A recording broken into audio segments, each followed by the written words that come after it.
A is for Alcoholic is a program about recovery. My name is John and I'm an alcoholic. And my name is Jerry and I'm an alcoholic. Join us as we go through the alphabet of alcoholism one letter at a time. Oh, it's good to see you. Everybody dance now. So I want to sorry, I don't know who that is. CNC Music Factory. CNC. But I want to start by apologizing, not just to you. We already did this in private, but just the listener. If last week's episode sounded harsh, I was having a bad day, and I want to apologize to you guys. I love you all, and I'm not resentful right now in this moment. Amen. I mean, I could be resentful later. I'm not going to say that, I'm always resentful about something, not towards you or the listener, maybe myself. Maybe it's fucking, I don't know. This moment is all we have, Jerry. That's all we have. So I just wanted to start the hour off with apologizing. If anyone listened to last week's episode and they're like, dang, Jerry's being a fucking real jelly bean right now. Is that what you say? Is that like, would tell your daughter, quit being such a jelly bean? No, that's what Megan's dad says. Oh, really? It made me laugh. Yeah, he was talking about somebody that was being really difficult. He's like, that guy is such a jelly bean. He's being a real pill. Real pill. And so and this was like a decade ago, and ever since then I'm like, that dude's a real fucking jelly bean. You know that? When I was in high school, my friend Kevin, his dad would say things like, he's like, that guy's a sorry sack of bean dip. Just like, don't be something like, you're just being a sorry sack of bean dip, Kevin. Yeah. This is also the man who I think we borrowed a camcorder one night to record some I think Kevin was singing, he was playing music, and he looks at me, this big, I'm like 16, 17, he's all, John, you take care of this camera, or you better, what did he say? He said, or you better learn how to speak Spanish, because you're going to be running to Mexico if anything happens. And my God. I was like, Jesus, like he was just an odd dude, but I don't think he really was going to chase me out of the country over a camcorder in 1993. But no. Yeah. So if you are here, you know what you're doing here, you know why you're here. It's because at one point in your life you like to drink. It's quite possible you still like to drink. And if you're here because you fucking love the party and you're like, whoa, these dudes love to party too, I'm about to listen to a podcast about two dudes who love to get fucked up, you're right and wrong. Yes. It's funny. Like, I think about Stick that around. too. I was thinking about, it's such a different life. Like, I'm so not that person at all, but I am totally that person. And it's just a weird dichotomy that we live in, where I'm just like, yeah, I used to get fucked up. And I was telling somebody on Instagram, I was putting a little post to this Killers song, and I was telling the story about how the very first Killers show in Seattle in 2004, my friend was the tour manager for the Killers. I went to high school with the drummer, not like we were friends or anything, but I got all my friends to go to the show. I hyped it all up. I was like, there's this little band called the Killers, and they're coming up, and this, that, and the other. And me and Opie got busted. We were drinking whiskey, a pint of Jim Beam in the bathroom stall in the men's room at the Crocodile, which later the Stranger, the newspaper, put out an article about how it's the most policed bathroom in the city, but we didn't know that, so we get done, we walk out, and there's like all the bouncers are right there. They're like, give us the booze. Damn, like, we don't have any booze. You'd think like just YouTube ding dongs drinking a fucking pint in the bathroom. They had to muster every bouncer in the place to come get you. In the meantime, there's like all kinds of other wild shit illicit going on in there probably. So they didn't believe us. And at one point, Opie goes, there's no booze, man. We were just making out. And the guy's like, bullshit, give me the booze. Yeah. Bullshit. And they took the booze, and I remember him like trying to finish his Bud Light on the way out as they're grabbing it out of his hand, and they threw us out. The show hadn't even started. Nope. I didn't get to see the show. I don't remember what happened afterwards, but it's just like, I can't imagine being anywhere near a situation like that again. No. At all. No. I can't even imagine going to a You're concert. just I mean, not right sneaking now. in. Yeah, I can't even imagine going to a concert. Like I can't even imagine what I would just sneaking in some quick stretches in the bathroom beforehand, and What then would you be doing? Yeah. just fucking like last concert I went to, I sat in the balcony with fucking earplugs in Me too, I think. because of my Yeah. ears. Yeah, because I was like, man, I want to be down in that pit because it was a punk rock show. But I was like, that dude is got tall boys and he's throwing them into the pit like full beer cans. I Mm-hmm. don't want to get doused in beer, dude. It's gross. Yeah, it's really gross. It's gross. So it's just funny, like the previous rock and roll lifestyle, without the rock and roll, it was mostly just booze and bathrooms and fucking. Yeah. And the Killers rock and roll? They're like more like new wave, right? I don't know what I they guess are. they were new wave, huh? I don't know, like they're hard to define. They were just that early aughts music that Mm-hmm. we kind of felt as Gen X, we kind of rolled into. This playlist of yours, because I know that's what this subject is on. Yes. What's the letter? J is for John's sobriety playlist, right? So, and it should probably be closer to being called the drunk playlist, but Right. it's. I did my best. Were you going to say something about it? Very Gen X. This is the most fucking Generation X shit without having all like the big bands on it. Like this is very niche Gen X. This is not like what my daughter thinks Gen X is, or like what the millennials think like Chef's Kiss, Gen X, No, this is like we're niche dudes. The only thing this is missing is like Ween. Like So, and Black Crows, which are very niche. There's no Soundgarden, no Nirvana.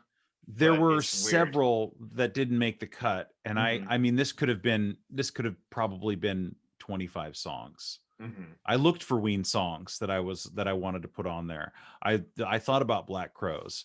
So the idea of this, we did this a few seasons ago, a couple years ago. It was like first season, I think. Jerry did a playlist, so I thought that it would be fair enough for me to do a playlist. So I'm not going to play any of the songs, at least not intentionally, as I go through them. I'd like to discuss some lyrics and what they mean to me. But excuse me. If you go to the A is for Alcoholic Spotify page and you look J is for John's sobriety playlist, you'll see it there. So you can pause the episode here, you can go listen to that, or it's not long, it's 10 songs. Like making dinner. Basically.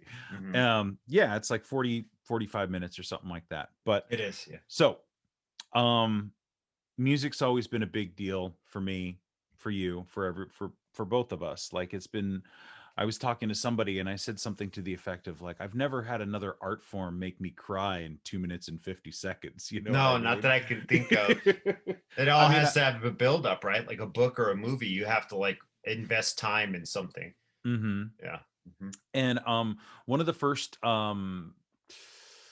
my first interaction with music was from my dad's record album, and so we had a record player tape deck before we ever had a CD player. Like I remember the CD player being like this very special, cool thing, and then it was the where the spring would get flattened on the top that went down, so you'd have to put something heavy on top of the CD player to make it play. On the CD player, yeah, CD player, yeah. But the first records I ever listened to were the Doors and Jimi Hendrix.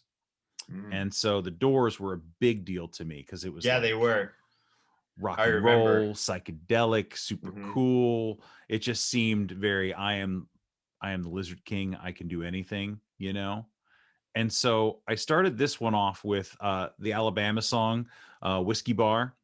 And I had this on cassette, and I drove a 1970 Dodge Dart from Ventura, California to Las Vegas, Nevada in 1995. And it blew out 20 miles outside it overheated, and I didn't understand. It's also 110 degrees out there. So there's no way for this fucking thing to cool down. And I just poured cold water into the radiator and it cracked it because it was 400 degrees or whatever. And it just split. So I fucked up that car like royally right off the bat. But this song, Alabama song, was, the show me the way to the next whiskey bar. Oh, don't ask why. Oh, don't ask why. I tell you we must die. I tell you we must die.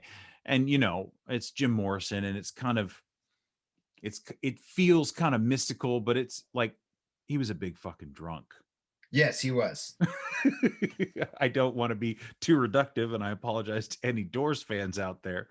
But there's another great quote that Lester Bangs, or is that what it is? Lester Bangs from Almost Famous.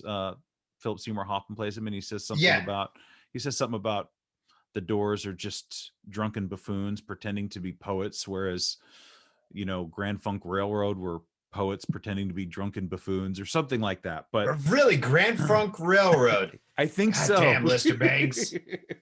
So I really love this song, and I love Mhm. like it was sort of just this sort of new aesthetic to my drinking. Was like, let's go to the whiskey bar, let's go have some fun. Now I Right. wasn't old enough to drink at this point, but I love the Doors, or I wasn't old enough to drink out in public in bars, but I love the idea of like getting fucked up and being at a friend's house, and so it just had a very it was kind of the starting point for my musical tastes were the Doors and Jimi Hendrix. Did you know that this is a cover? I feel like I did. It's an old blues song. No, it's a song from a play that was written in the 20s in German. Huh. It was from a German play called Little Mahogany. I did not know that. Yeah, and David Bowie apparently did a copy of it too. I'm looking at it on Wikipedia right now. Oh, thank you. Because I was like, this sounds so like so musical. Not that sounds so stupid for me to say, but it sounds like a musical. Do you know what I mean? It sounds very dated. It sounds like, yeah, but yeah, it's interesting. Jim Morrison, dude, like, I don't know, great voice, bad poet. Beautiful. I mean, just amazing voice, very haunting. And but it's just, I don't want to ride a snake to the lake, dude. Yeah, you were not a Doors fan, were you? Not necessarily, but they had great fucking atmosphere. Yeah. And there were nights, very drunk nights with the Doors, with Coda, actually. And then I met you, and then there were very drunk nights with you and Coda together and the Doors, which is way too intense. But I mean, Coda screaming, drunk as shit, throwing beer bottles at a fucking chain link fence down here in Tucson, screaming, 5-1 and 1 of 5, no one here gets out alive. Like him screaming it and saying with all these hip hop graffiti dudes being like, yo, Coda's fucking metal, dude. He's crazy. Yeah. It's just the existential angst of youth. Yeah, it raging against a chain link fence with a beer bottle.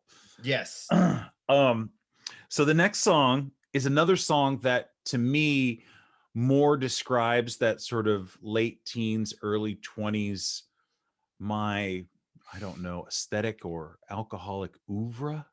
I don't know if that's the right word, but it's The Old Main Drag by the Pogues, and it is featured in the movie My Own Private Idaho about young male prostitutes. I believe that was that Gus Van Sant as well as Gus Drugstore Cowboy? Or no, Drugstore Cowboy is a fucking awesome movie. So those two movies together, and this song was just this sort of like everyone's broke and drunk and sad and we'll figure it out. And, it's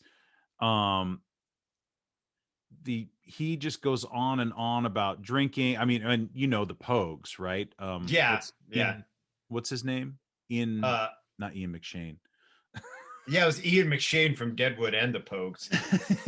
I should know this, but he ain't got no teeth though. Yes, he drank his teeth away. And so, but there was the beginnings of this sort of romanticizing. Shane McGowan. Sorry. Shane McGowan. Thank you. Not Ian McShane McGowan. That could be like a that's before and after on Wheel of Fortune. Anyhow, that's another niche right there. So I just really love this sort of, I was beginning to sort of, because I guess I was always kind of sad and melancholy, and maybe the word maudlin is probably better, but that was always this sort of aesthetic that I looked for, and this sort of longing for something else. And when you listen to the song, it's just got these sort of droning, I don't know if it's accordions at the beginning, and there was just this idea also of like subculture and being subversive and being bohemia, dude. Bohemia, thank you.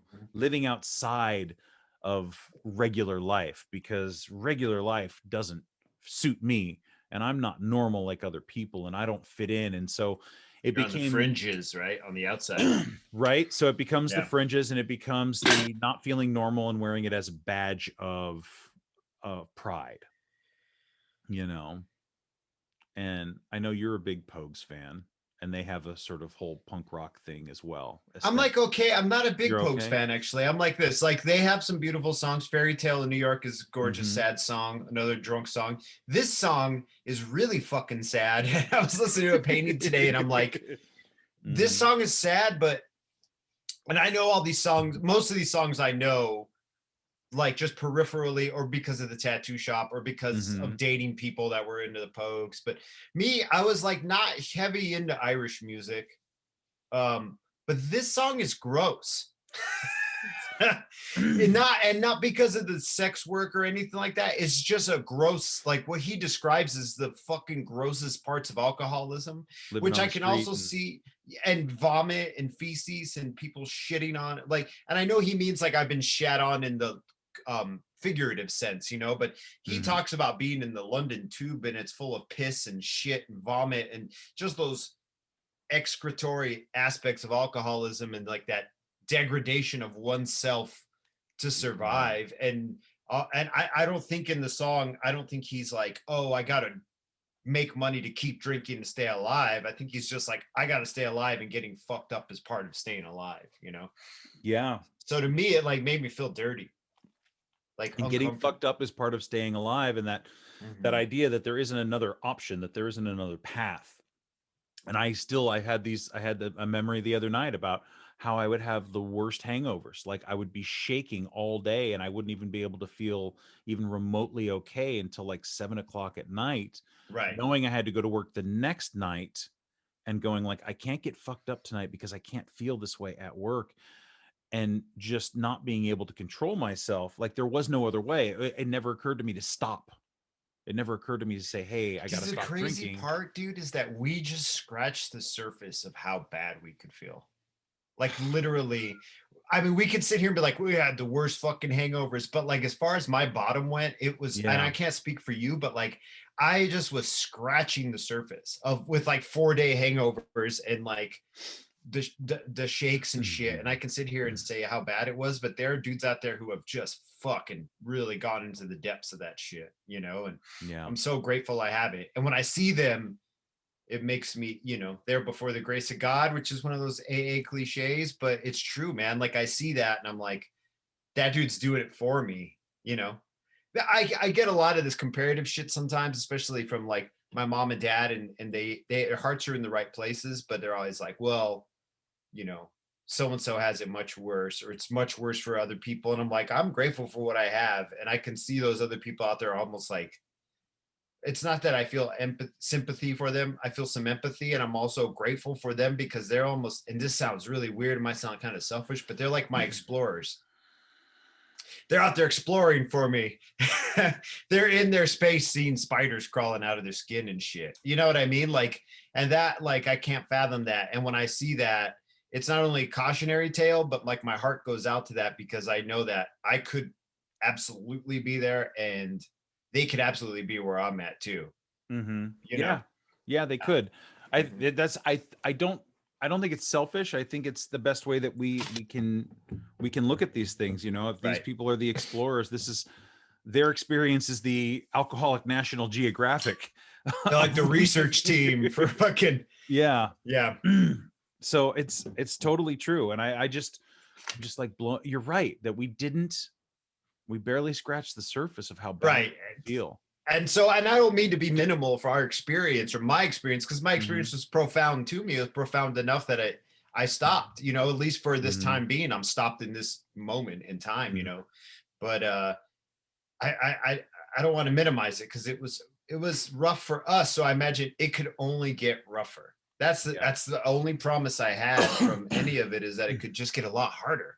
Mm-hmm. You know, it doesn't get easier. It's not like every day I wake up in these hangovers. I'm like, I got to figure it out. No, there's just a new day where I just shitting my pants is the regular thing to do. Like I Yeah. just shit my pants now. Like that's just what I do. The bar Yeah, just it's goes just lower and lower it's and lower lower and and lower. lower. Yeah, so this is what this song also reminds me of, because he's like musing at the end of his life. I don't know if he's dying or whatever, but he's just like, I'm this shell of this person, and I was this vital young thing when I came into town. Not only from the booze, but just the degradation of living that life has just hollowed me out, you know? I think it was a very good choice. The last line, the last part of it is, and now I'm lying here. I've had too much booze. I've been spat on and shat on and raped and abused. I know that I am dying, and I wish I could beg for some money to take me from the old main drag. And it's like, there's just that I really love to wallow in my sadness. Yeah. So that's all right. It's your playlist, dog. If it were all Captain and Tennille, I'd be like, well. So fast forward to 1998. I've met Jerry Wagner at this point.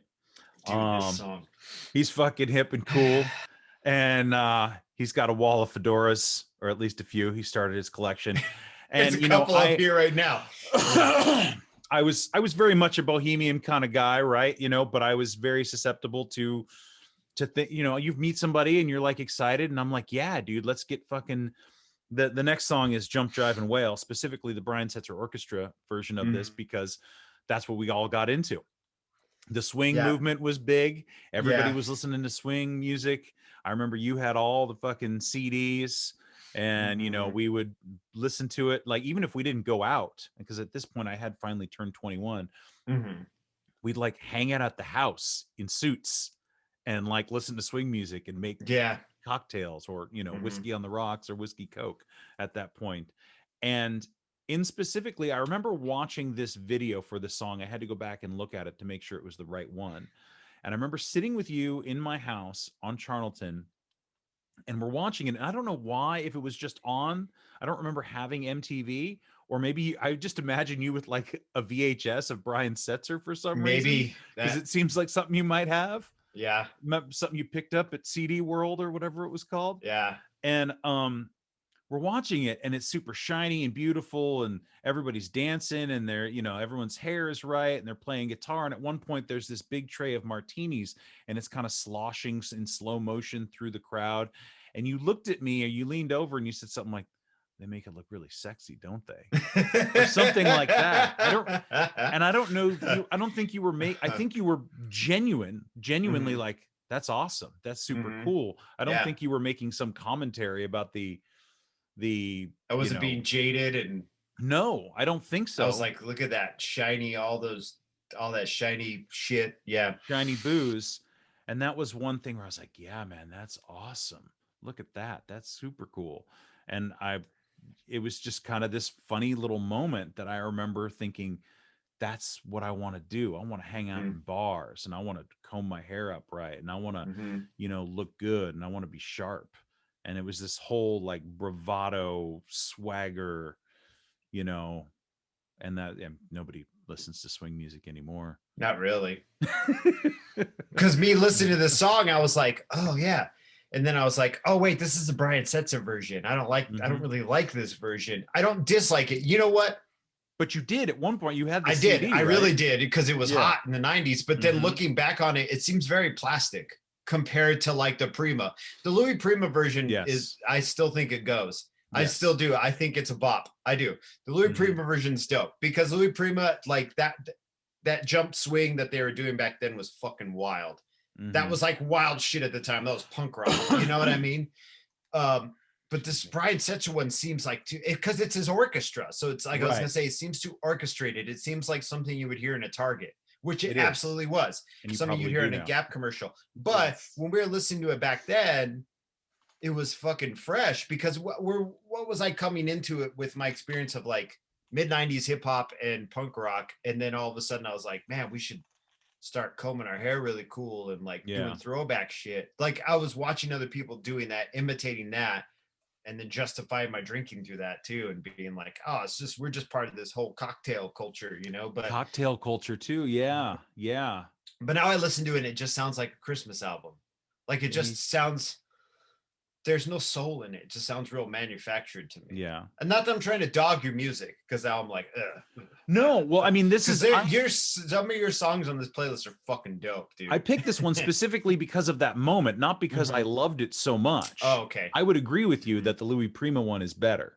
Yeah. I would agree with you that it does sound a little plastic, but specifically this one reminded me of that moment. And there's just something there that clicked. And I was like, yes, cocktail culture, It's getting like they're dressed up. trying to sell us Exactly. booze, you But I know, don't think, yeah, like you weren't Gap being cynical. commercial. You were loving it, I think. No, I was, loving it. because in my mind, I was like, this is the shit right here. This is so different. Everybody's all dressed to the nines. There's fucking booze everywhere. There's pretty girls with pantyhose seams tattooed up their legs, and they all have fucking victory curls and liberty curls and shit. And yeah, this is it right here. And like, I look back on it now and I'm like, of course, that's like a young man's folly. I'm like, yeah, I was just taken in by the pretty lights and everything, not realizing the insincerity of it all, or maybe it just rings more insincere now that I'm older and I'm like, man, I've been in those crowds and it just smells weird. Yeah. You know what I mean? There were fun moments, but it wasn't all bad. It was awesome. No. Yeah. We went to one Indigo Swing song that was fucking concert hilarious. where I danced with the girl and she asked me to dance and I was like, what? And then later I found out that she tours with the band and that's her really? job. Yes. So her job is to go and get guys who are not dancing to come out and dance. And she'll like dance or whatever, which I don't think I think it made me feel really good. Like That's nice to dance with a girl. I didn't feel like, oh, I had been cheated or that I had been lied to in some way. But when we got to talking and I was like, oh, that's cool. And so I had a blast that year. That was probably, I mean, there were very few consequences and there was plenty of destruction. The consequences weren't high stakes, right? Like you would just lose a shitty job at a coffee shop and get another shitty job at a hospital. Do you know what I mean? Or like you'd be like, oh, my phone bill's way too fucking high. I need to just pay that off. Nobody cleaned the kitchen for 3 months and we got kicked out of that house. But that didn't seem like, that didn't seem in the grand scheme of things, it's not going to affect, like, I'm not going to die from it. The neighbor took Ben and I to court, or we had to go to court because of a noise complaint, but that didn't seem like a big deal. I was like, fuck it, whatever. Like I had to go to court because of a noise complaint? Really? You guys were that fucking loud? Yeah, we were.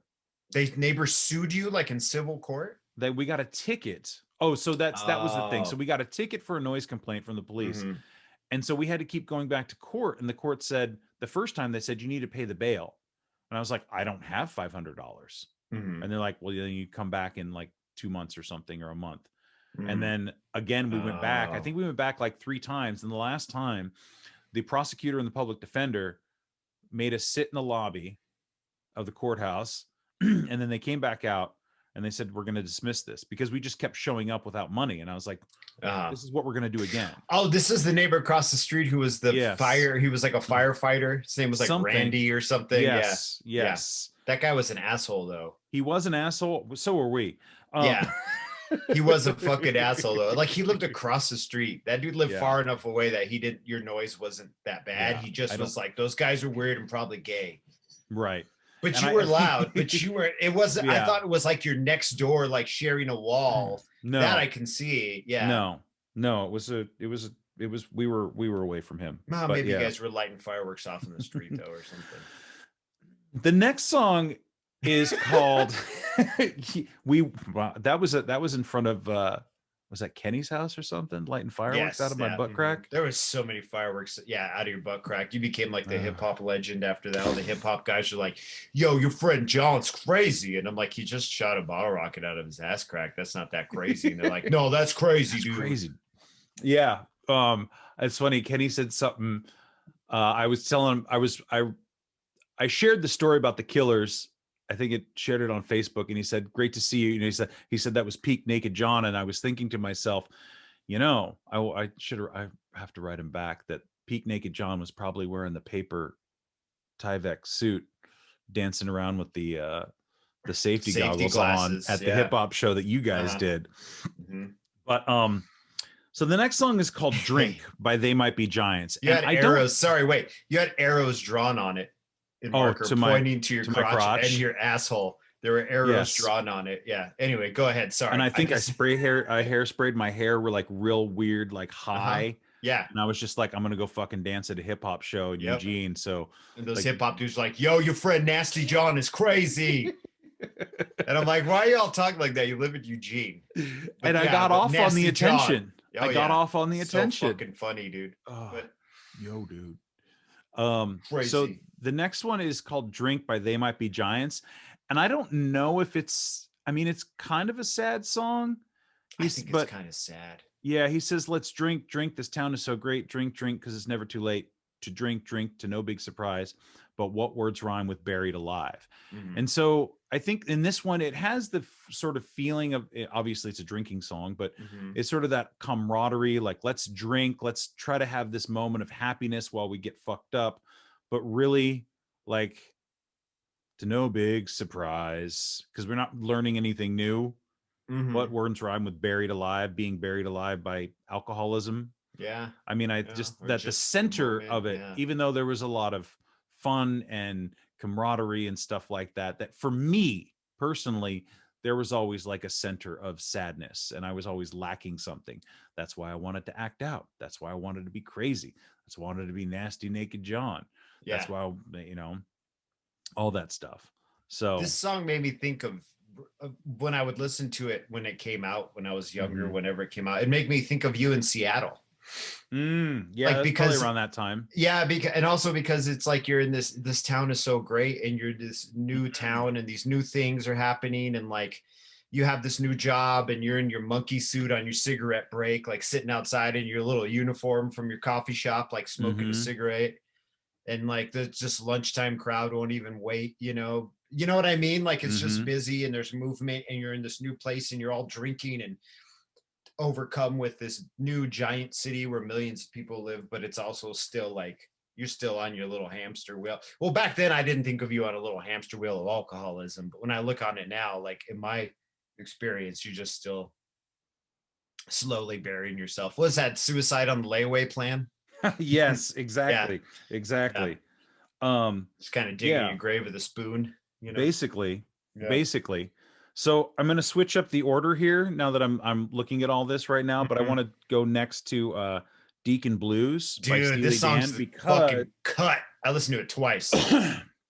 it is a great song. Yes. With there is the again, this goes into the dark, seedy bar, melancholy sadness. He talks about drink Scotch whiskey all night long and die behind the wheel, and Mhm. sort of romanticizing drinking and driving. Anyone Right. like? And it's all about. I think what it's about is like a sad jazz musician learning to work the saxophone. I just play what I feel, back to the wall, victim of laughing chance. This is this is for me the essence of true romance, Mhm. and so and he just talks about just sort of wandering the streets and being in this gritty, weird, sort of dark place. Like it's all about the nighttime. Yeah. It's all about just drinking and hanging out with seedy people and all that kind of stuff. And I need a name for it, and I call myself Deacon Blue. And I don't know like what the deacon part of it is, because a deacon is a priest, right? Right. A father, right? He's a deacon. So I don't know if there's some sort of deeper meaning You to know, that. my interpretation of it is really different Mm. than yours. Okay.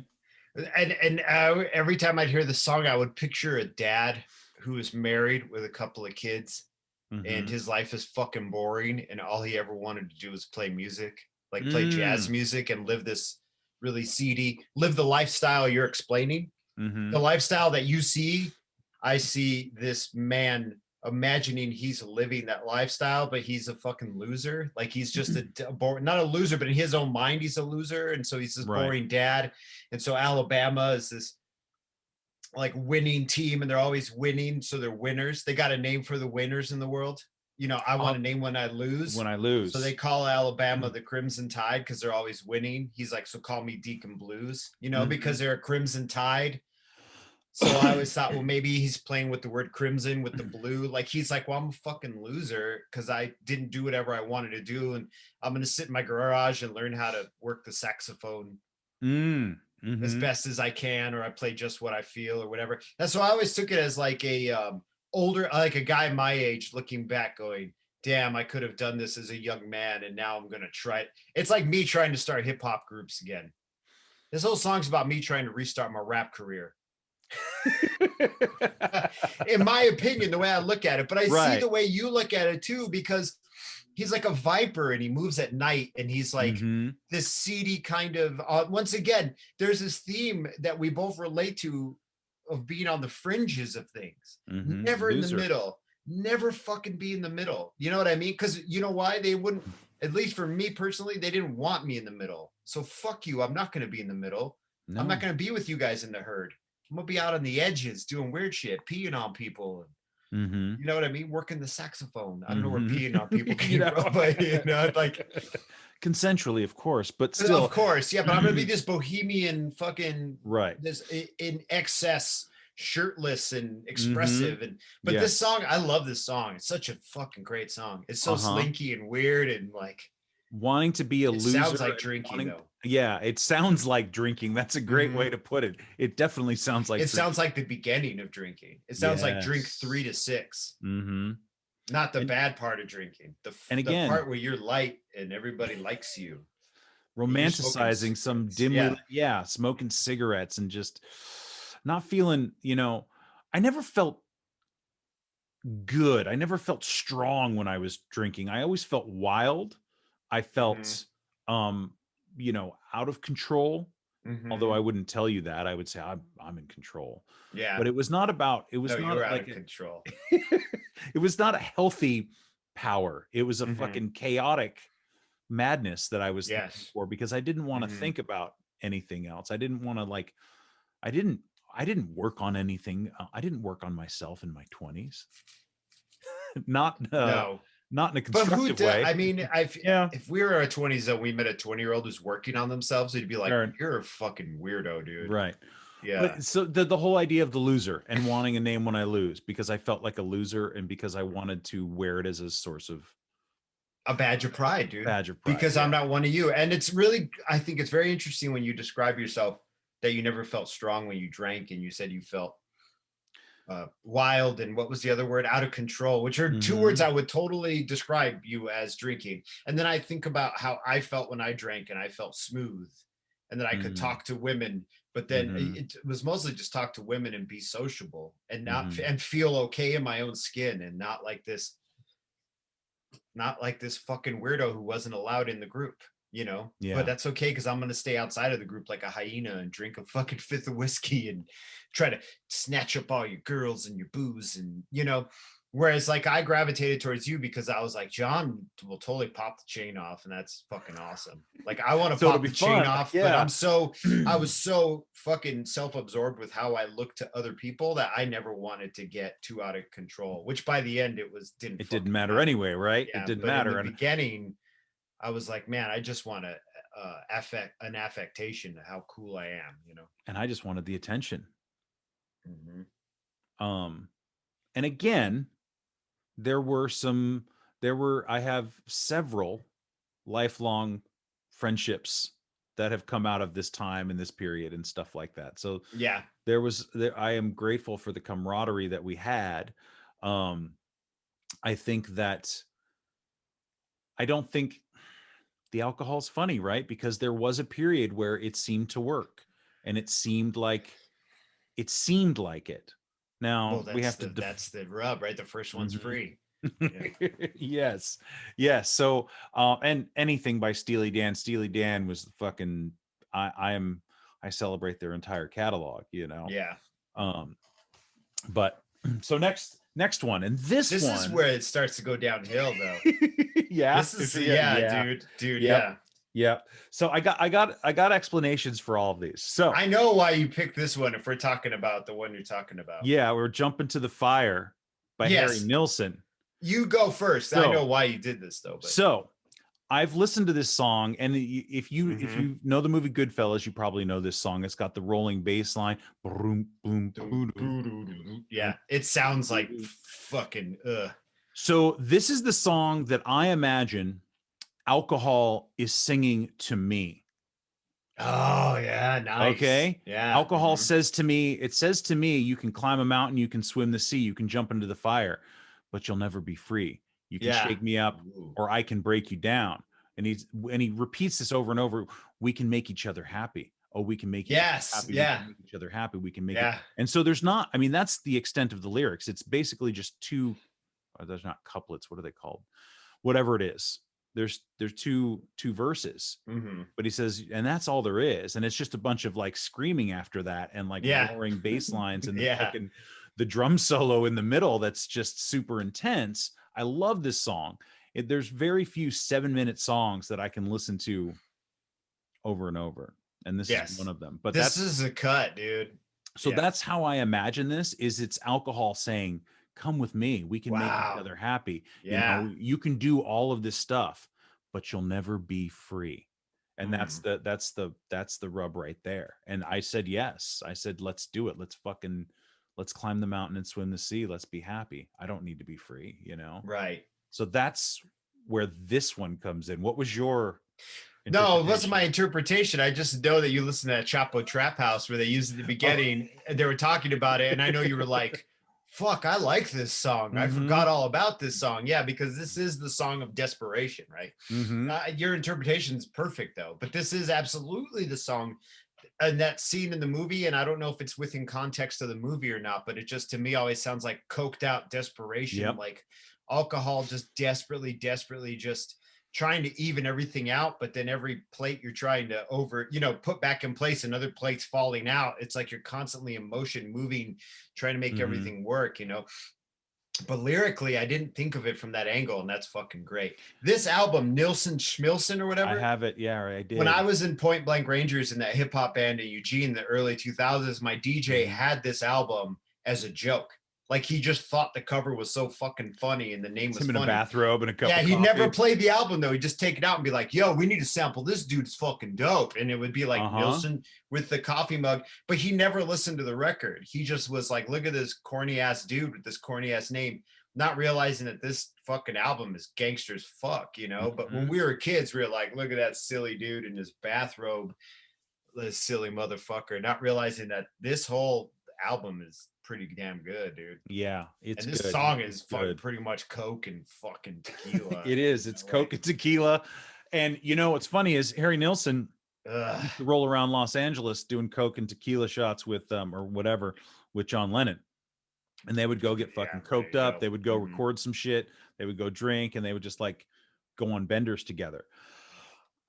Which, you know, in theory sounds like it might be an amazing time, but it also sounds fucking exhausting, obnoxious, and horrible, right? Regardless of who these people were. And I think that, you know, when you're in the bouts and the depths of alcoholism, very few people give a shit about your talent if you're just being an asshole and destructive, you know? Yeah. But yeah, so this someone lets you get away with it though if you're famous. If you're famous, you get away with a lot of shit until you stop getting away with it. Yeah. You can shake me up, or I can break you down. And I was like, yeah, it just rung to me like, boom. That's what alcohol was. Some Johnny Fever shit, dude. It's like that was one of your other fucking drunken aliases was Johnny Fever. Who was the actor who played Johnny Fever on WKRP? Howard Hessman. Howard Hessman, yes. I feel like wherever my hair is going these days, it's very Howard Hessman. You're hessing it out, dude. You gotta get a denim vest and shit and just start hessing it up, dude. God bless this Hess, dude. God bless this Hess. That's good. That'd be good on a t-shirt. Nobody would. You can have it. You can have it. None of the listeners can have it. All right, I'm gonna get on Canva and start that design today. So yeah, one of my Tom Waits. We're gonna address the Tom Waits in the room, dude. Yes. Oh God. So I'm gonna address the Tom Waits in the room. I didn't mean to interrupt you. No, that's fine. So now that I have full form, dug deep, sitting in the fucking muck and the mud that is alcoholism actively. I am bartending at this point. This is like 06 is where we're going to go, from like 06 to 07 or 8 or something like that. And I fall in love with Tom Waits. I mean, I think I did before. We always had like the two, there was like 2 early years of his, and I used to listen to him with Schwabi. And again, maudlin, melancholy, romanticizing alcoholism. You know, Tom Waits is sober now, and I met him in Petaluma. It was he didn't know what the fuck was. I just went up to him on the street. Of course, like, you're just another fucking dude in his 40s. He's He like, kind of oh, dresses great. like you. Yeah. That's how I imagine you're gonna look in another 30 years. Yeah, Huh? probably. And he Same just- shirt. This shirt's gonna last forever, dude. Yeah. And I just, when Mr. Waits, I just want to say I'm a really big fan, and it was really inspiring, you know, you being sober and Yeah, kid. All right, kid. like, yeah. I think that's all he said. And I Yeah. was like, okay, and I left. He was just waiting for his wife outside of the secondhand store. Watching you. He's got 911 on speed dial. It's like, that kid gone. Basically. Yeah. But so I was dating a woman, and I was her rebound, and she ended up, obviously this was not meant to be, and that's fine, and that's great, and I don't have anything bad to say about her. Nah. But it was a very short-lived relationship, and for the next year after that, I think I would almost always play Tom Waits. Like I would play like all 14 albums on repeat, Good you know, Lord. on shuffle at the Good bar that Lord. I worked at. Dramatic motherfucker, dude. Candles, low light, lots of candles. It was like, Oh, God. yeah, nobody wanted to be there. I didn't even want to be there. But this song, Bad Liver and a Broken Heart, I mean, Jesus. I don't even need to, you get the gist of it without me telling you what the, Yeah. I don't have a drinking problem except when I can't get a drink, Yeah. you know, and he starts going off about this woman and how, you know, I always loved, like, she was sharp as a razor and soft as a prayer. And it's just him and the piano. And so I'll meet you at the bottom of a bottle of bargain scotch. I got me a bottle and a dream. It's so maudlin, it seems. You can name your poison. Go on ahead and make some noise. I ain't sentimental. And so I'll see your red label and I'll raise you one more. You can pour me a cab. I just can't drink. I can't drink no more because I don't douse the flames that are started by dames. So it's a lamentation about a relationship gone bad, obviously because of alcohol, obviously because he was drinking too much. And when I hear it now, like, I still get those feelings. Like I Tom Waits is one of those artists for me that really still evokes those. I can kind of get sucked into that moment in time. I don't have to stay there anymore, which I did for almost a fucking year after that breakup. Oh, I know. Because I really thought that was it, you know, and it's, why not? I mean, somebody was paying attention to me, and that's really, at that point, was all it took. Right. And that obsessive compulsive fucking trigger, you know, just put you in that loop, that loop of what if or what was, or yeah. So, I mean, I picked this one. Yeah. You skipped? Is that what you're going to say? I absolutely skipped this one. Yeah. I don't like this song. I've never liked it though. I like, pasties and a G string on this album's the shit. Dude. Yeah. This song is I'm sorry, man. And I know it means a lot to you, and I don't want to be too critical of it. Please, I just didn't like it's okay. it. It's so fucking corny, dude. It's just such a corny ass song to me. It really, and I'm sorry, I'm not trying to dog you or anything. It's just lyrically, I'm like, all right, Tom. Okay, Tom. All right, Tom. There's a bottle in front of me, frontal lobotomy. Okay. These things, though, in the early 80s had never been said or had never No, they were been, wild in the early 80s. They were just right? like, meet me at the bottom of a bottle. Holy fuck. But, due to my 40s, I'm like, yeah, listen to Deacon Blues again, which I did. And I'm not trying to be rude, because there was actually, I'd skipped another song on this playlist too, but we'll talk about that. Well, so go ahead and insert whatever Tom Waits song you want that sings to you in this G string, because he says I'm harder than Chinese arithmetic algebra, which is also corny as fuck, but for some reason makes you laugh. Well, just because he's like, titties here, titties there, titties everywhere in your underwear, big brassy balls, and I'm like, that's fucking funny. No, but you know what? It's just the piano has been drinking. This song is appropriate for the time it was in. And that's why I picked it. That's why. Yeah, this isn't my playlist. This is your playlist. We were sitting in the living room hanging out, and you're like, what do you think of this song? I'd be like, I don't like this song. So I'm just being honest. I'm not trying to be contrary. Like, if we were having this conversation privately, I'd be like, ugh. No. This song, John, I always thought this song was corny, and it always made me feel bad that you picked this song to feel bad about. It's and you're right. It is corny. When I look back, and I was just reading it just now, like reading the lyrics, I'm like, Jesus, but at the moment in the period it was absolutely appropriate, just like Jump Driving Whale in the period was appropriate. And I look back on it now and I'm like, you trying to sell me a credit card from Macy's? Like, goddamn. Basically. Yeah. So we go from there, and I kind of want to fast forward here to a little bit of the coming the sobriety, and there's a reason I put them in this order. I love this song "Cold Turkey" by John. Yes, I've never heard this song before. Oh, really? Yeah, it's the first time I heard it was today, and I liked it a lot. Yeah, so it's a great song, except for the end where he's screaming. I'm like, oh fuck. Well, I think that epitomizes the fucking like. It really does, but I didn't realize it was just John Lennon fucking peeing his pants in the studio. It made me laugh a little bit because I was like, oh wow, all you need is love, man. Hey, come on, John. So John Lennon, yeah, you know, he says fever is rising, can't see no future, can't see no sky, my feet are so heavy, so is my head, I wish I was a baby, I wish I was dead. And you're like, Jesus, you know, cold turkey.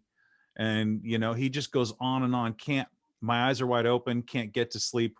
One thing I'm sure, I'm in at the deep freeze, and you know, 36 hours rolling in pain, praying to someone, free me again.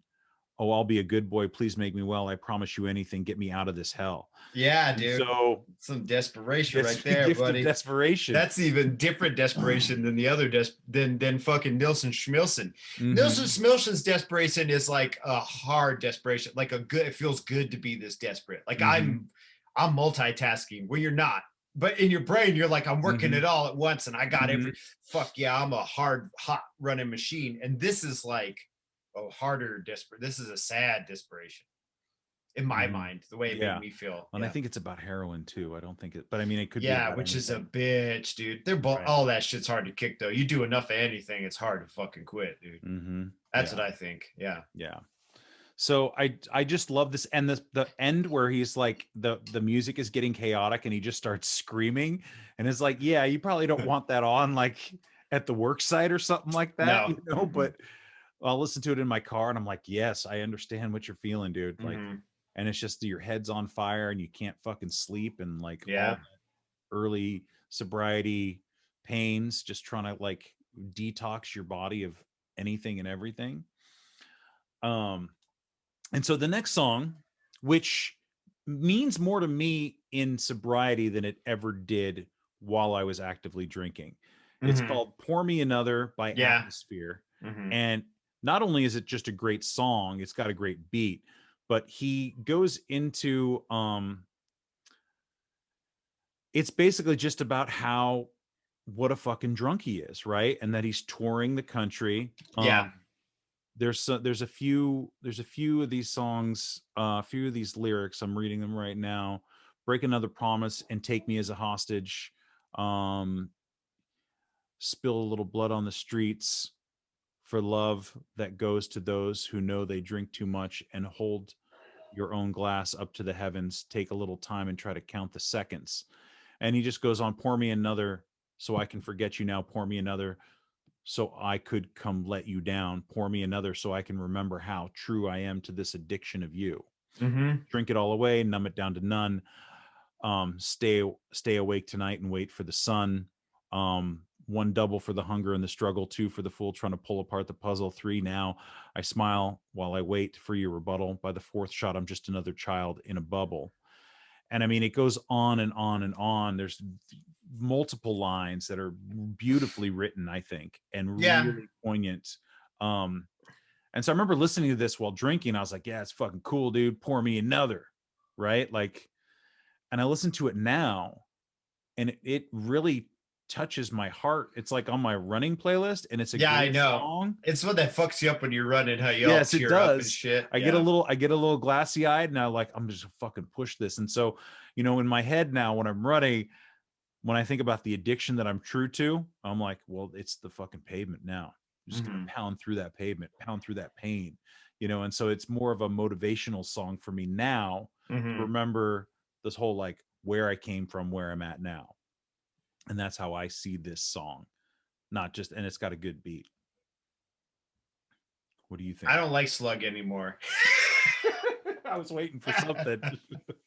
I don't listen to It's a a lot of beautiful Atmosphere. song, and his lyrics are fucking great in it, but it just slugged to me now. I'm like, I've outgrown it. Yeah. But now that I'm looking at the lyrics, I'm like, fuck, this song is actually pretty fucking gangster, dude. Like, Yeah. in the sense that it's very profound. I Mhm. loved it when I was drinking. This is one of those songs I loved more when I was drinking than when I was sober, actually, because the romanticized version of being a broken thing, being a broken person, that whole refrain, that whole chorus you were talking about, the verse you're talking about, where he's talking about, he's going through and saying, you know, it's like he's having a back and forth with a woman, and he's like, fourth shot, third shot, second shot, let your frustration out the gate and let the pony run. It's like him having this back and forth. To me, it was always like having a back and forth with a woman, and they're playing that little fucking game. Slug and I are weird, man. I know he's grown up a lot. You know, I loved Atmosphere very much, dude. And now it's just lost its luster to me, because now it just sounds kind of drunk and misogynistic sometimes, and not in the same way that it's overtly misogynistic. It's like sad boy misogynistic. Like, it's hard to explain. I don't know. His relationship with women are fucked up, and he like would revel in it and be like, my relationship with women is fucked up, and I love that I'm fucked up. And so was, and I think it's a reflection of how I was as a person back then. So it makes me uncomfortable now. And you've changed. I have changed. Like listening so to those now, things. It's like looking in a mirror and seeing old me looking back and being like, man, you kind of gross. Like, ugh. Right. Like, you had some good ideas, and I like your hat or whatever, but you're just kind of gross, dude. Like, but to you, that you can take this and use it as a motivation to keep pushing yourself in anything is fucking great. Like, that's great, because you're taking that thing that was such an absolute negative, that idea, that compulsion, and flipping it into something that's an absolute positive, I think is way better than the way I'm looking at it, where I'm like, do you look like a face drawn on a thumb? Get the fuck out of here. You know, like, yeah, it's true. It's one of those songs that I don't put mean on to be critical, Slug, you know, like, or of what you like, because I know you love it. Once again, this is your playlist, and I'm just like, ugh. I'm asking you for your opinion. It's fine. You are. I know. I got tons of them. No, but now I don't listen to all of Atmosphere anymore. Not like I used to. But this one in particular sticks with me. Yeah. So I just, and if you, there's one, the last line is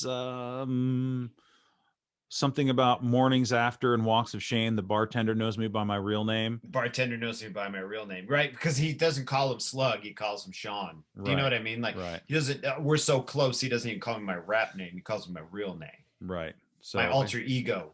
Or I'm not known here by my alter ego. He's all right. He's Slug, man. He does that whole shit where he's like, why can't you see how precious you are? I love you, girl. You're the most precious broken thing in the world, but you're a fucking bitch. And I'm like, yeah. I don't know. When I was young, I was like, yeah, that's it. You're this fucking razored.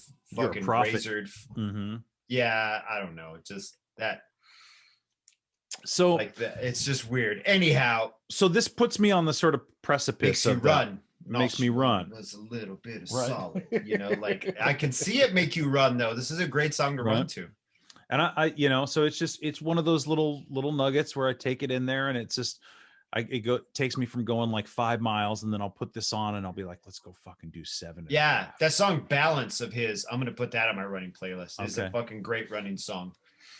They love the taste of blood. Yeah, that song. Trying to find a balance. That song is good to run yes, I know that one. Yeah. This one's good too. Next up, I think I sent this to you. I sent this to you a couple years ago. This song. This is we are going to talk about. I laughed at you. Well, it depends on which Time for Me one to Fly. Yeah, by REO Speedwagon. Now, again, this could be seen as corny ass lyrics. It's you know what though. And I sent it to you, and I said, I feel like this is my relationship with alcohol right here and getting sober. And did I make fun of you? You didn't. You were like, God damn it, John. You made me listen to this song in a different way, and now I kind of like it, or something like that. Yeah, it's so funny you said it, because today I was thinking the same thing. God, that's weird. So and I don't change. Yeah. Well, and so it is it could be seen as a bit corny and a bit dated and a bit played out. But this is again one of these like sort of sad love songs between me and alcohol.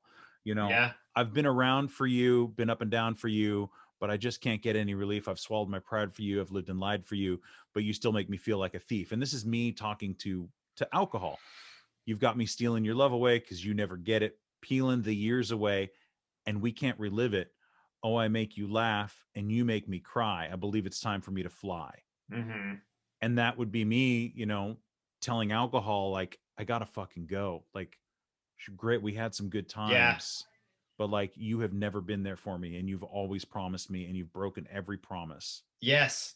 And it makes so much more sense though, being about alcohol. Cause I was It does listening to the about lyrics today, right? And I'm like, this is a fucking love song, but this dude is singing about booze. And now I'm hearing it differently, which is funny. We had that conversation previously because I don't recall it. And then I'm sitting in the garage painting, listening to this, and I'm like, this is about booze. This has to be about booze. Like, this isn't this either that or this woman fucking sucks, dude. Right? Like, you know, like, yeah.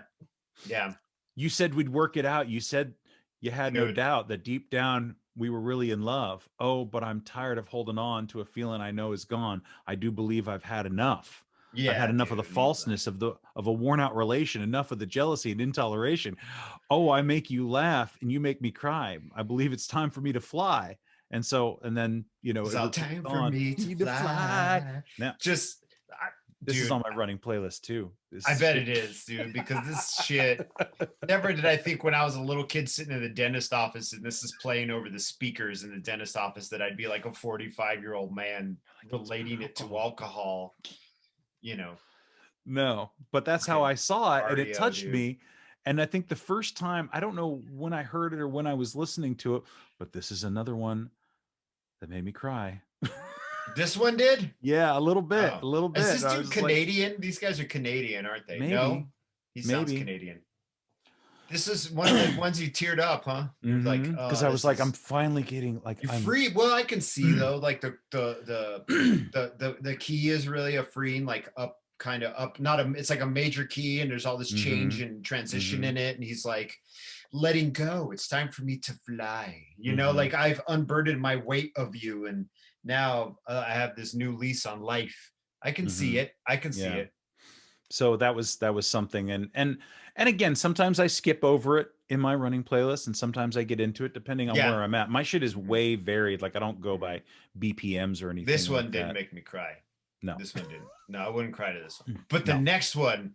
Totally so, had you ever heard this song before? Yeah, I have. And it's totally made me cry before. Okay. And I was getting hot in the eyes listening in the garage because I'm like, oh shit, like what a great song, dude. So this one is this one's also on my running playlist, and I actually run to the instead of running to the beat, it's the slide guitar that I go that I go to. Slower, it's slow BPM. It's very slow. But so this is a song called Change by Blind Melon. And Blind Melon's lead singer Shannon Hoon died of a heroin overdose. Yeah, it was sad. 1994 or 3? No, it was later than that. It was like 96, I think. Yeah. So I'm just gonna read a couple of the lyrics here. He says there's the beginning of it is, I don't feel like the sun's coming out today. I'm staying in. It's staying in. It's gonna find another way. As I sit here in this misery, I don't think I'll ever see the sun from here. And oh, as I fade away, some people will say, yeah, hey, look at me. And they'll say, hey, look at him. I'll never live that way. And that's okay. Just afraid to change. Yeah. And then so there's the other lyric where he says, when you feel life ain't worth living, you've got to stand up and take a look around, look up way to the sky. And when your deepest thoughts are broken, keep on dreaming, boy, because when you stop dreaming, it's time to die. Right. And that's the one, those are the lyrics that like, it's this, and it has this sort of ethereal, there's the little mandolin in there, and it kind of just feels fucking magical in a way. And I kind of feel myself being lifted up. Like, what do you do? Why are you going to quit dreaming? Like, what's the fucking point? Yeah. Right? Like, what's the fucking, why not? Yeah. Like, what, you really, you're just going to be fucking miserable? And so I put that on, and it becomes more of a slower run, but I also, there's a certain level of, without sounding too goddamn corny, like it lifts your spirits to the point where I'm just like, I'm going to go for a little while, especially if it's nice out. But yeah, and I just really, this one reminds me of that sort of being miserable and drinking and being like, okay, well, I'm not going to quit. And even when the shit is bad and being sober, like I'm not going to quit. Yeah. I'm too scared. When life is hard, the last line is, when life is hard, you have to change. Yeah. Like that's it. That's the gist of it. That's when life it. is That's hard, pretty you much have to it. change. Yeah. And Yeah. you know, that's the final song, and that's the final lyric. And it's like, that's, we're in that. Life is hard. You're gonna have to change, you're gonna have to adapt, you're gonna have to evolve.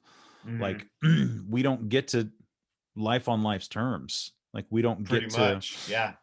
control this reality No. as much as people would like to think they can. You have to change and adapt to it. I just the part that always makes me sad is him dying of his addiction, and people like, I wouldn't live like that. I would never live that way. And he's like, that's okay. It's all right. Yeah. And just having the level of apathy that we have in addiction. Never live that. I wouldn't live like you. Like, you don't have to. I got it. I'll take care of it. Whatever, dude. Yeah. So that part always makes me sad for him. Yeah. And it's a beautiful song. And there's a couple other, there's some really good songs on that album. Fucking Gen X shit again. I'm telling you, I've been thinking a lot about my generation, our generation. Okay. I have been, because we're going to be in our 50s soon. Not for me, I've got about 4 years, you know, but like, I've just been thinking about like our little slice of people born within our time period and the nostalgia we feel and shit. And like this song just hits that nostalgia on top of it being about something that I was experiencing at that time and didn't realize I was experiencing it, and have to look back and reflect and be like, wow, dude, like, damn, dude. Yeah. But yeah, this playlist is very indicative of in my opinion, of our age group. Yeah. And I know our boomer listeners are going to be like, these little Gen X kids are into REO Speedwagon. Huh? They're into Harry Nilsson and John Lennon. What are you talking? I'm like, it's because we grew up listening to your music, you know? Yeah. And our younger listeners are going to be like, what is this? All this old guy shit they listen to on a Victrola? Like, what is this music played on a stone by cavemen? I'm like, yes, it was. I don't think there's anything in here that was made in the year. Well, no, that's not true. There were some, I think, Atmosphere, maybe was They in Might the Be 2000s, Giants. and They Might Be Giants was in 2000s. But even that, like, some of our younger listeners were in elementary school. Yeah.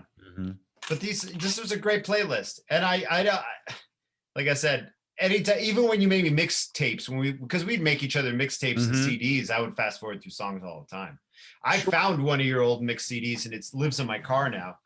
It's a birthday one. Yeah, it's the one that has the Ramones singing "Happy Birthday" The Simpsons. Mr. Burns, yes. Have the Rolling Stones killed. Yeah, it's in my 5-disc changer in the car. So if I don't have my phone or my phone doesn't connect, that disc comes up first, and it's like got a little something. Shit. Yeah, it's that, and like They Might Be Giants is on it, and I think a swing song. Sure. Yeah, it sounds about right. Ween, there's a Ween song on it. Of course there is. Yeah. But yeah, I mean, there were several other songs, but I thought that this was probably a good. This is a nice, sweet, tight little playlist, dude. This is a good making dinner, thinking about shit playlist. This was this inspired by the meeting you attended?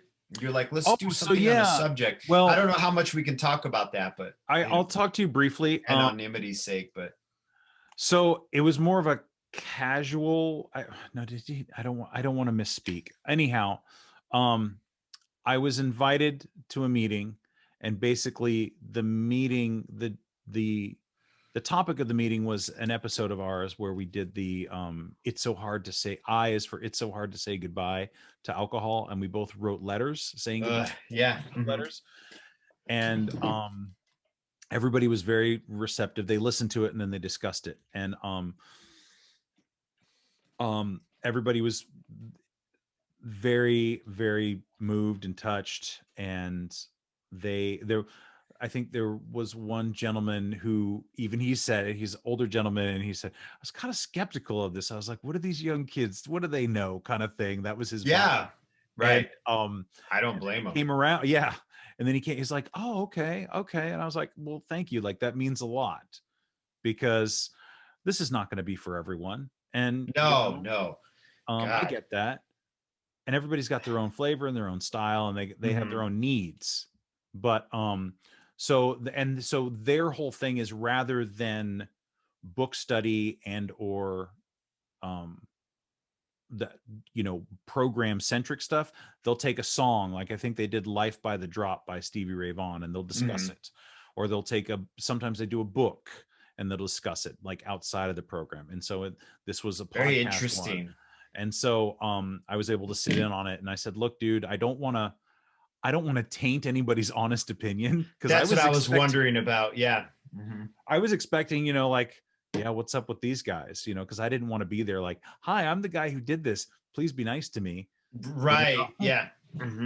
But everybody was honest. One woman said, she's like, I didn't listen to him at all because I felt like that was private. And I explained, part of what I think getting it out of me was telling it, that was important. So it was weird, man. I couldn't get any fucking privacy in this house because there's 9 people in here.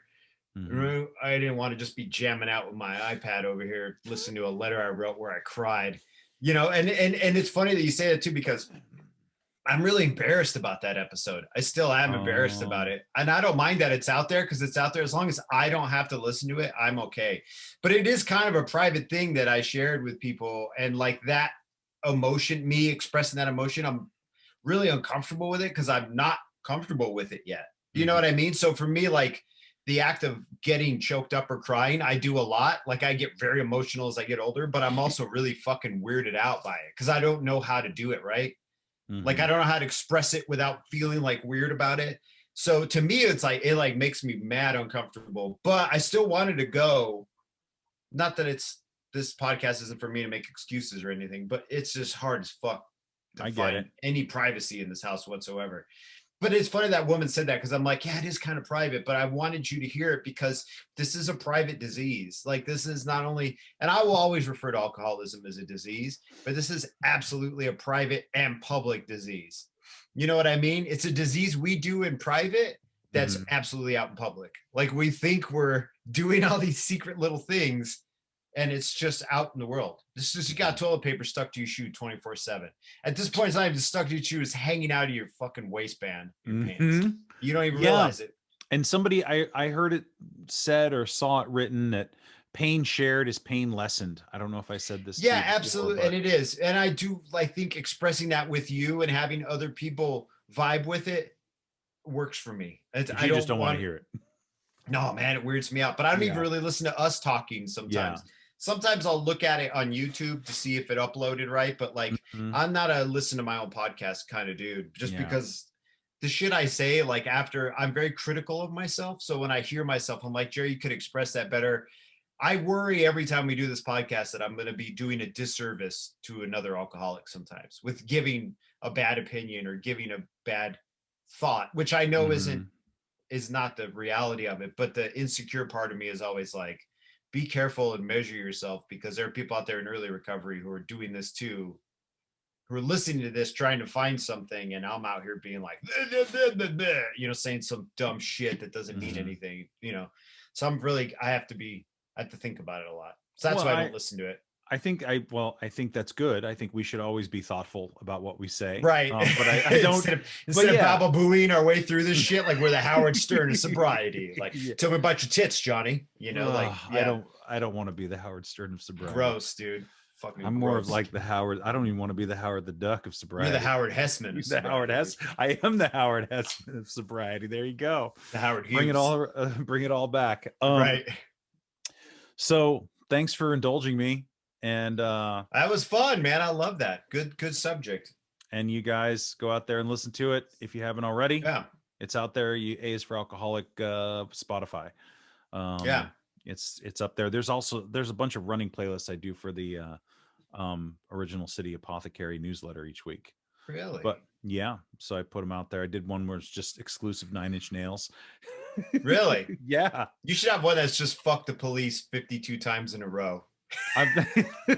Whatever gets you moving, I don't care. You know what I mean? Police, but like an hour and a half of that. Here's an hour and a half of that. Here's for your 6-mile run today. It's just fuck the police over and over again. Over and over. But yeah, so I did a couple of them. I did one with the classical music. I did one with I just did a hip hop one, and so kind of just throwing some stuff together. They're like 30, 35 minutes, something like that. But yeah, cool. Well, thank you, Jerry. Thank you, folks. We'll do it again next time. Absolutely. Be good out there, everybody. Thanks, John. Later. All right, later. Thanks again for listening. Our music, as always, is by Neglect. You can find more of his stuff at neglect.bandcamp.com. And you can find us on all social media platforms that matter: Instagram, Facebook, and Twitter. And you can reach us at aisforalcoholic@gmail.com. Talk to you later. Yeah.